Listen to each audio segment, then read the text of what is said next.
July 7, 1943, 2:32 p.m., Kursk, Eastern Front. Soviet tank commander Colonel Paul Rotmistrov stared through his periscope at a formation of German Panthers. His T-34 had 45 millimeters of vertical frontal armor, robust for 1941. The Panther facing him, 80 millimeters thick but angled at 55 degrees from the vertical. The effective thickness, 140 millimeters. Rotmistrov's shell bounced off like a tennis ball against concrete. It was in that moment that the Red Army realized their entire tank doctrine was obsolete.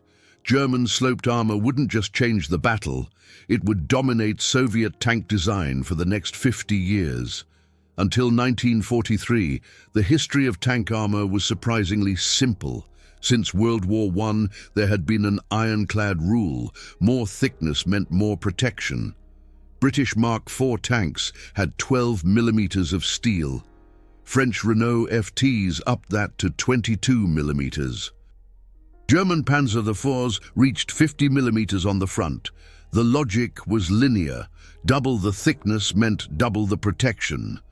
Engineers worldwide worked with this simple equation. But there was a fundamental problem: weight. Every additional millimeter of steel meant additional tons. The Soviet T-34 weighed 26.5 tons with 45 millimeters of frontal armor. Increasing that to 80 millimeters would push the weight to over 35 tons. The engines of the 1940s couldn't effectively move such masses. Speed would drop from 34 miles per hour to under 20. Tanks would become slow, lumbering targets. American engineers struggled with the same problem. The M4 Sherman only had 51 millimeters of frontal armor, not because American metallurgists were incompetent, but because the design already weighed 30.3 tons. In 1942, General Devers received reports from North Africa. German imitate flak guns were penetrating Sherman armor at 2,000 meters. The solution seemed obvious: add more steel, but the calculations were devastating. To withstand German guns, the Sherman would need 100 millimeters of frontal armor. The weight would climb to 42 tons. Existing engines would overheat, transmissions would fail, bridges would collapse. It seemed an unsolvable equation: mobility or protection. You couldn't have both. Then, the Panther appeared. The first reports came from the Eastern Front in July 1943. Soviet intelligence analysts received technical sketches of captured Panther components. What they saw initially made no sense. The frontal armor was only 80 millimeters thick, thinner than they expected, but those 80 millimeters weren't mounted vertically. The armor was angled at 55 degrees from the vertical. A young engineer named Morozov, the same Morozov who would later design the T-54, ran the calculations. His hand trembled as he checked the result. When a shell hits a sloped surface, it has to penetrate more material than just the nominal thickness. At a 55-degree angle, the effective thickness is nominal thickness divided by the cosine of the angle. The math was brutally simple, but revolutionary. 80 millimeters of steel at a 55-degree angle equals an effective thickness of 140 millimeters against direct hits. But that was only the beginning. Shells that hit sloped armor have an added tendency to ricochet. The critical angle for ricochet starts at about 60 degrees from the vertical. At 55 degrees, the Panther's front was right on that threshold. Soviet 76. 2mm shells, which had previously reliably penetrated T-34 and KV-1 tanks, bounced off the Panther 70% of the time. Even when they didn't ricochet, they had to penetrate 140 millimeters of effective thickness. The T-34 cannon could penetrate a maximum of 90 millimeters of armor steel at 500 meters. The Panther was practically immune to frontal attacks. Morozov presented his analyses on August 15, 1943, in Chelyabinsk, the center of Soviet tank production. The room was filled with engineers, metallurgists, and military commanders. His presentation lasted 47 minutes. He showed not only the mathematics of sloped armor, but also the brutal efficiency. A Panther with 80mm 55-degree armor weighed 45 tons. A hypothetical T-34 with equivalent protection through vertical armor would need 140mm thick plates and weigh over 52 tons. The Panther wasn't just better protected, it was more efficiently protected. German engineers had exploited physics instead of fighting against it. At the end of his presentation, Lieutenant General Kotin, head of the Kirov plant, stood up. His words were recorded.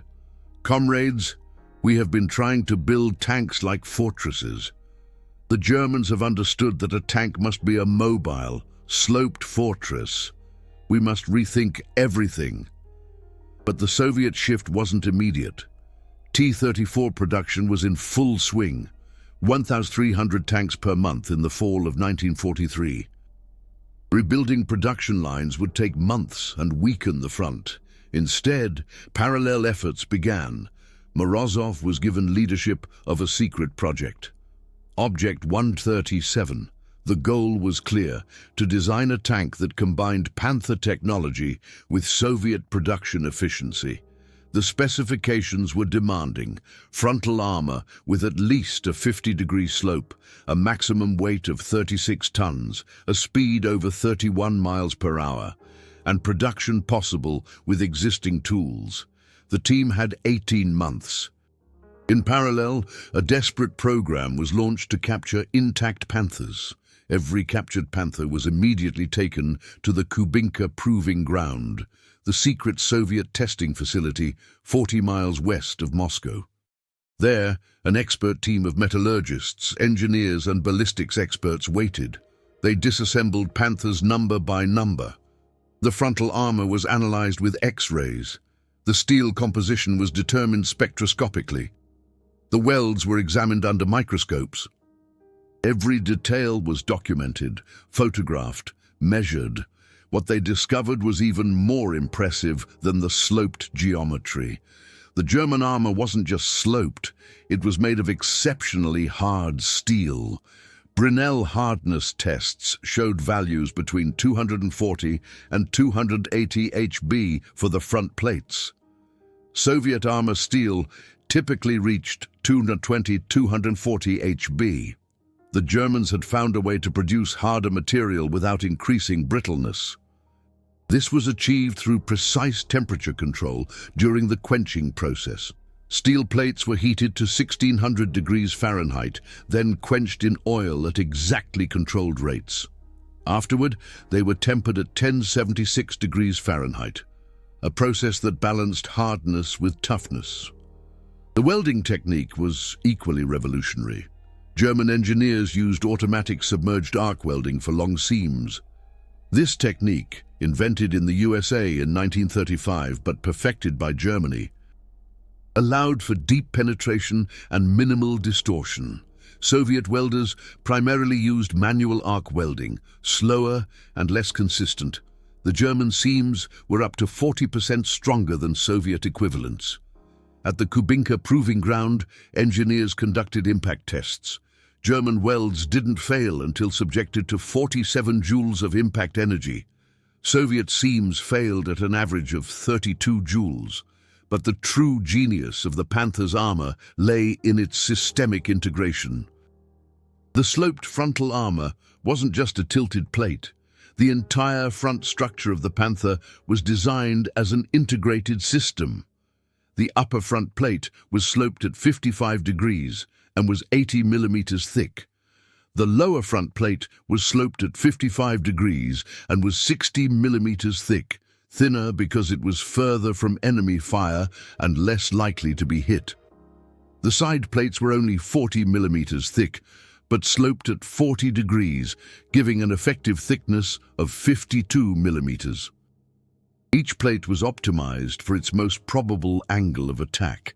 The internal bracing was equally well thought out. German engineers used a system of angle irons and support struts that distributed impact energy across the entire structure.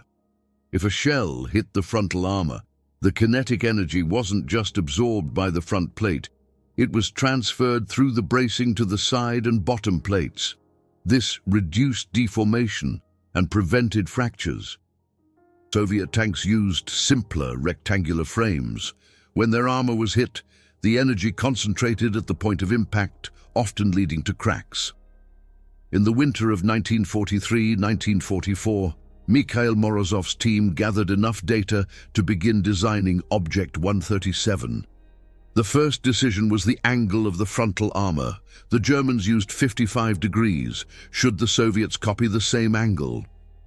Tests at the Kubinka proving ground using captured Panther plates showed that 55 degrees was optimal for medium-velocity shells. At higher angles, around 60 degrees, the armor would deflect even more hits, but the internal space would be drastically reduced. At lower angles, around 50 degrees, and there would be more space, but fewer ricochets. Morozov decided 60 degrees for the upper front plate, more aggressive than the Panther. This would increase the ricochet rate to around 80% against Soviet guns. The second decision concerned thickness. Morozov wanted 100 millimeters at 60 degrees, an effective thickness of 200 millimeters. Yet weight restrictions were relentless. 100 millimeter steel plates across the entire front would push the weight over 40 tons. Instead, he chose a compromise: 90 millimeters at 60 degrees for the upper front plate, 75 millimeters at 55 degrees for the lower front plate. The effective thickness was 180 millimeters and 130 millimeters respectively, better than the Panther, but still under 36 tons total weight. Metallurgy was the third challenge. Soviet steel mills couldn't replicate the German hardness of 280 HB, not due to a lack of knowledge, but due to a lack of materials. Germany imported molybdenum from Norway and nickel from Finland for its tank alloys. The Soviet Union had limited access to these elements.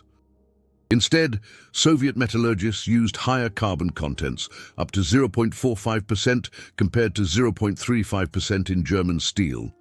This increased hardness to 250 HB, but also increased brittleness. To compensate for this, they developed a two-stage tempering process. First stage at 620 degrees C for 4 hours, second stage at 540 degrees C for 3 hours. This reduced internal stresses and improved toughness. In March 1944, the first prototype of Object 137 was ready. It was transported to Kubinka for shelling tests. The test protocol was extensive: 76.2 mm shells from T-54 guns at various distances, 85 mm shells from new D-5T guns, even captured German 75 mm shells. The results exceeded expectations. At a distance of 1,000 meters, 82% of the 76.2 mm shells ricocheted. The 18% that penetrated only managed to get through the thinner side or rear plates. The frontal armor was impenetrable. Even 85 mm shells, the strongest Soviet armor-piercing ammunition, bounced off the front 65% of the time. But Object 137 never reached mass production. In the summer of 1944, the strategic situation changed dramatically. The Red Army was pushing deep into Eastern Europe. The Germans were launching desperate counterattacks with their latest tanks, not just Panthers, but also Tiger IIs with even thicker armor. The Soviet response was the IS-2 heavy tank with a 120 mm gun. Object 137, with its 85 mm gun, suddenly seemed inadequate. The project was paused, but not abandoned. Morozov's notes and technical drawings were carefully archived. The war ended in May 1945. Within weeks, systematic efforts began to seize German technology. Operation Osoaviakim was the Soviet version of the American Operation Paperclip. Thousands of German engineers, technicians, and scientists were transported to the Soviet Union, often with their entire families. Many of these were tank experts. The Daimler-Benz factory in Berlin, where Panther components were manufactured, was completely dismantled. Machines, tools, blueprints, everything was shipped to Chelyabinsk. Among the seized documents were complete Panther production drawings. These showed not only the final geometry, but every step of the manufacturing process. How steel plates were cut, how they were shaped without causing cracks, how they were aligned and welded. The precise temperatures and times for heat treatment, the quality control tests for finished armor. It was a complete encyclopedia of German tank technology. In January 1946, the Soviet leadership retrieved Morozov's Object 137 from the archives. The new mandate was clear: design a medium tank that replaces the T-34, integrates Panther technology, and can withstand Western tanks of the next decade. Morozov now had access to all the captured German data. He began systematically integrating Panther features. The sloped armor was obvious, but he went further. He adopted the German bracing patterns. He copied the welding sequences, which seams first, which last, to minimize distortion. He adapted the German method of plate shaping through hydraulic pressing rather than heating and hammering. The resulting design was called the T-54. The first prototype rolled out of the factory in January 1947. Outwardly, it resembled the T-34, low silhouette, rounded turret, wide tracks. But the armor was pure Panther evolution. The upper front plate, 100 millimeters at a 60-degree angle, exactly Morozov's original Object 137 plan. The lower front plate, 90 millimeters at 55 degrees, thicker than Object 137, thanks to improved engines that could handle the added weight. The turret, 200 millimeters at the front, hemispherical for maximum ricochet angles, an improvement over the flatter German turret designs. The similarities to the Panther hadn't escaped Western intelligence agencies. A CIA report from June 1949 analyzed the first T-54 photos from a May Day parade in Moscow. The report, now partially declassified, is remarkably direct. Soviet frontal armor displays clear adoption of German design principles from the Panther. The angling is nearly identical. The bracing patterns, visible in high-resolution photos of damaged vehicles from Korea, replicate German methods. Soviet tank designers have systematically utilized German technology as the basis of their new main battle tank. Korea, 1950 to 1953, offered the T-54's first combat test. North Korean and later Chinese units deployed early T-54 models. American M26 Pershing and M46 Patton tanks faced them. The results shocked us commanders. T-54 frontal armor was virtually immune to American 90mm shells at all but the shortest ranges. A combat report from April 15, 1951, describes an engagement near Yonchun. A single T-54 was engaged by 4 M26 tanks from 1,200 meters. 7 90mm rounds struck the frontal armor. All 7 either bounced off or caused only superficial damage. The T-54 responded, destroying 2 M26s, and withdrew, unscathed. US engineers obtained their first intact T-54 in November 1951. A vehicle abandoned by Chinese troops during a chaotic retreat, it was shipped to Aberdeen Proving Ground in Maryland. There, an extensive analysis began, remarkably similar to the Soviet Kubinka investigation of Panthers. Every armor plate was measured, weighed, analyzed. Metallurgical tests determined composition and hardness. Firing tests with American ammunition established penetration thresholds. The resulting report, completed in March 1952, was 247 pages long. Chapter 7, titled Frontal Armor and Inclination Geometry, is particularly revealing. The Soviet implementation of sloped armor exceeds German Panther standards. The 100 mm to 60-degree upper front plate provides an effective thickness of 200 mm, 43% greater than the Panther. Ricochet probability against US 90 mm M82 APCBC ammunition is 73% at 1,000 meters. Soviet designers have not merely copied German concepts, they have improved them through additional thickness made possible by more powerful engines. This analysis reached the highest levels of the Pentagon. General Collins, Army Chief of Staff, ordered a complete review of American tank development in May 1952. The result was the M60 project, a tank with significantly more sloped armor than previous US designs. The M60 upper front plate, 93 mm at a 65-degree angle, even more aggressive than the T-54. This was a direct response to Soviet designs, which were themselves based on German concepts. But the T-54 story was just the beginning.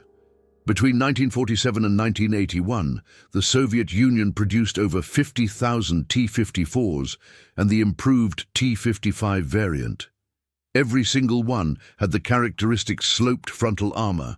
These tanks were exported to over 40 countries. Chinese factories produced licensed copies as the Type 59, another 10,000 units. Polish factories built them as the T-54 AM, 1,500 units. Czech factories as the T-54M, 3,300 units. German Panther armor technology, adapted into the T-54, became the most widespread tank configuration in history. The next generation embraced the same principles. The T-72, introduced in 1961, had an upper front plate of 102 mm at 60 degrees, almost identical to the T-54. The T-64, a revolutionary design from 1963, increased to 80 mm at 68 degrees, more extreme slope for even greater ricochet. The T-72, which entered mass production in 1973 and would become Russia's main battle tank for decades, reverted to a more conservative 60 mm at 68 degrees, thinner steel compensated by greater slope and improved alloys. Each of these designs can be traced directly back to the Panther. The geometric principles, sloped armor to maximize effective thickness and ricochet probability, originated in German studies of the late 1930s and early 1940s. The manufacturing methods, automated welding, precise heat treatment, integrated bracing, were developed by German factories and acquired through Soviet seizure. Even modern Russian T-90 tanks built in the 2000s retain the characteristic 60 to 65 degree slope of the frontal armor. The metallurgical improvements followed similar paths. German Panther armor achieved 240-280 HB hardness through chromium-nickel-molybdenum alloys. Early Soviet T-54s reached 250-270 HB through high carbon content and two-stage tempering. Later T-62 and T-72 models eventually integrated nickel and molybdenum additions, not because Soviet metallurgists were slow, but because access to these materials was limited for decades. As Soviet mining operations expanded in Siberia and Central Asia, German alloying methods were finally fully replicated. Welding technology followed a similar pattern. German automated submerged arc welding was seized in 1945, but it took Soviet factories until the late 1950s to fully convert. Early T-54 models used a mixture of manual and automated welding. From 1958, the T-54B variant was manufactured entirely with automated welding processes. 15 years after the Panther, but with identical methods, weld strength reached German standards, 45 to 50 joules of impact energy before failure. Western tank designs eventually followed this path as well. The American M48, introduced in 1952, had only 110 millimeters at 60 degrees, a compromise between protection and internal space. The M60, introduced in 1960, increased to 93 millimeters at 65 degrees, thinner steel, but more extreme slope, exactly the Soviet method. The British chieftain of 1966 took a different approach, massive 120 millimeters at only 72 degrees, less slope but extreme thickness. But the German Leopard 1, introduced in 1965, returned to classic principles, 70 millimeters at 60 degrees, almost exactly the Panther proportions, scaled for modern requirements. The irony is remarkable. German engineers developed sloped armor out of necessity. Limited production capacity and scarce resources forced them to find more efficient protection methods. Soviet engineers copied these methods out of respect for their technical superiority. Western engineers adapted them out of fear of Soviet tanks. In the end, a German innovation from 1942 became the global standard for armored vehicle designs. Modern analysis shows just how profound this influence was.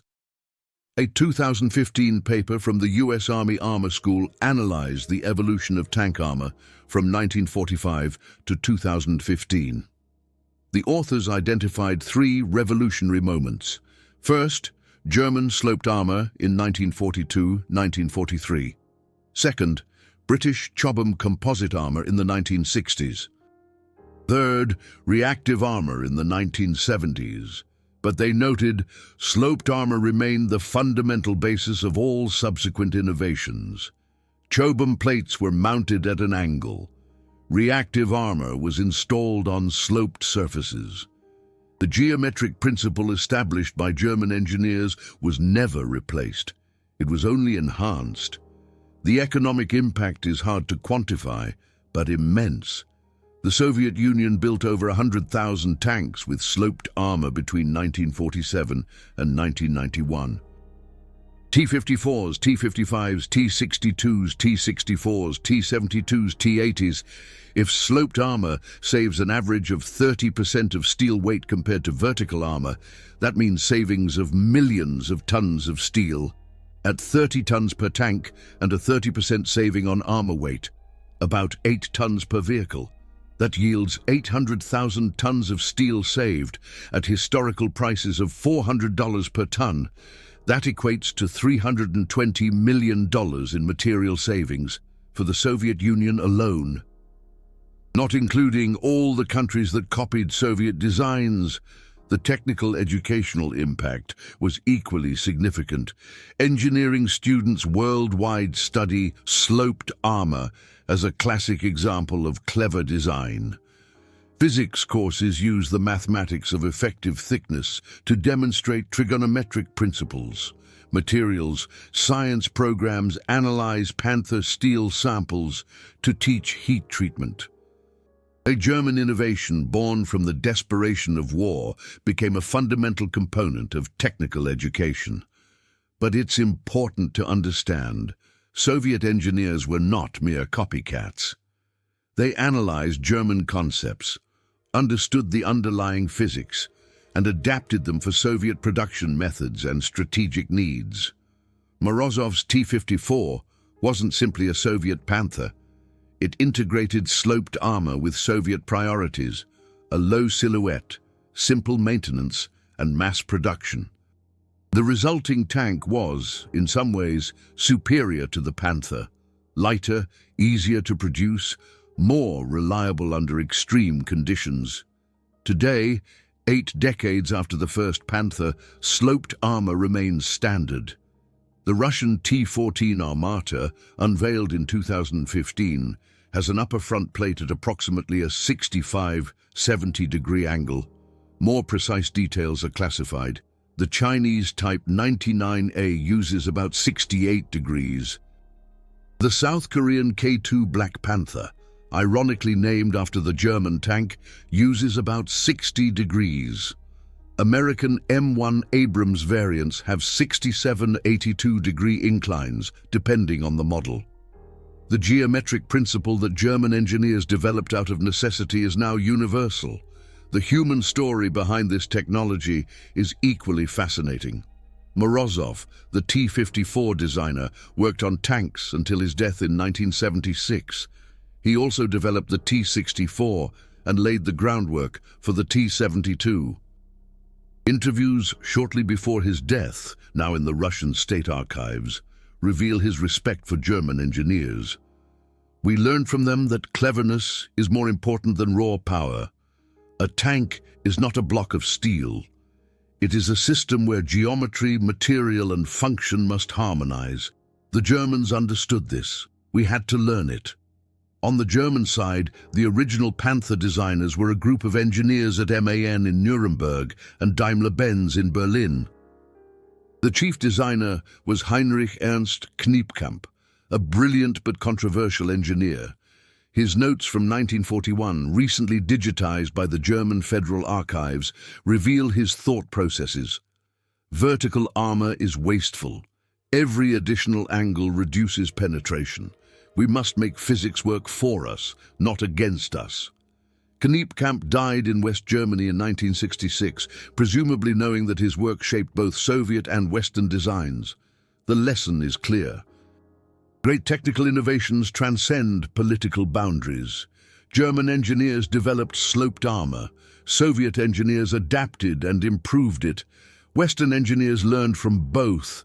Chinese, Indian, Israeli, Korean engineers integrated these lessons into their own designs.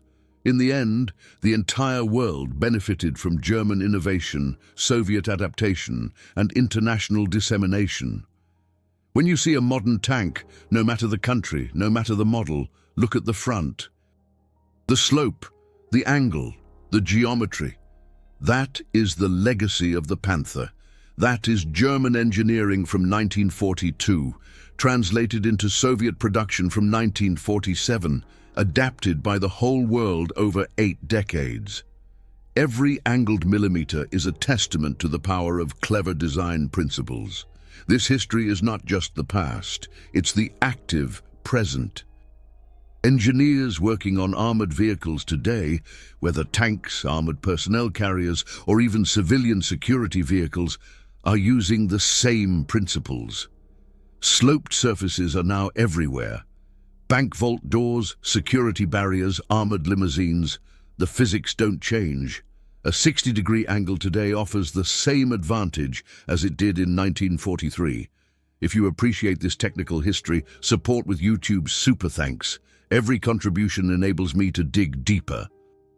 I have access to Russian state archives, German federal archives, American national archives. There are thousands of documents, blueprints, test reports, engineering logs that tell the detailed story of German technology and its worldwide spread. Every super thanks helps to digitize these documents, translate them, and share them with you. Help me preserve this technical truth. The final question is, what other German technologies were quietly copied? Sloped armor is just one. There are dozens of others. Jet engines, missile guidance systems, submarine snorkels, infrared night vision, precision optics. Each has its own story of innovation, replication, and global dissemination. The history of modern technology remains incomplete without acknowledging the German contribution. And the narrative of the Cold War simply cannot be fully understood without grasping how Soviet power was built upon German innovation. So, the next time you see a photograph of a T-54, a T-62, a T-72, or even the more modern T-90, remember this: that distinctive, sloped frontal armor is not a Soviet original. It's a German concept, adapted by the Soviets, and then spread across the globe. It's a testament to the fact that great technical ideas transcend nationality. They belong to all of humanity. German engineers developed it. Soviet engineers honored it through imitation, and we all benefit today. What German technology has surprised you the most? Many engineers in the comments have pointed out incredible connections. Grandfathers who worked on German projects, blueprints tucked away in company archives, modern patents with German roots. Share your technical discoveries. Every comment is a piece of the puzzle that is technological history. Together, we can reconstruct how the modern world was truly built, not through a single flash of genius moment, but through decades of innovation, adaptation, and the respectful dissemination of technical excellence across all borders.